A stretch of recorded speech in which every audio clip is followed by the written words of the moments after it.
کووډ-19 یو داسې وبا ده چې دنیا کې 100 کالو نه داسې بیماري نه ده راغلې.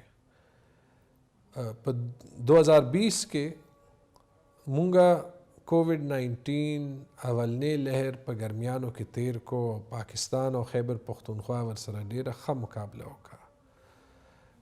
زمونږ معیشت هم بد شو او ورسره زمونږ هسپتالونه هم چې کوم دی د دې وبا ښه مقابله وکړه او انساني لاس هم کم سے کم شو.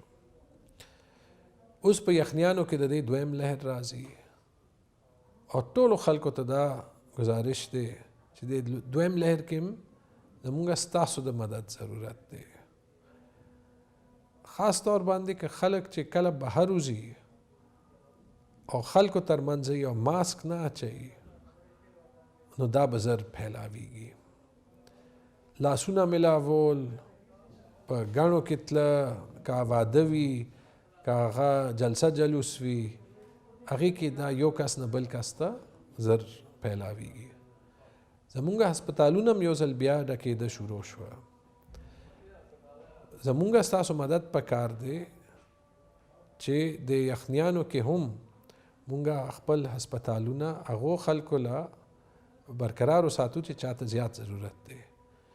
هغې دپاره د حکومت SOPs باندې عمل کول، ماسک اچول، خپل لاسونه سینیټایزر یا صابون سره وینځه، بهر صرف هله تله چې خاص ضرورت دی او هغه هم د حکومت هغې ریسټرکشنز مطابق چې کومې لګولې دي.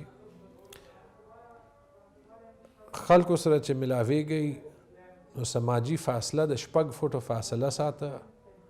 که په دې هر څه باندې مونږ عمل کوو نو انشاءالله د یخنیانو کې چې کوم دویم لهر هم وي هغې نه به مونږ سرخرو شو او دا انشاءالله مونږ کولی شو.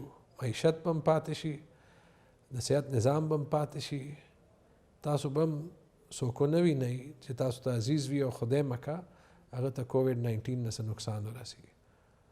خو دې دپاره حکومت سره تعاون وکئ، په SOPs باندې عمل وکئ چې انشاءالله زمونږ د ترقي سفر چې کوم شروع شوی دی هغه برقرار پاتې شي. مهرباني.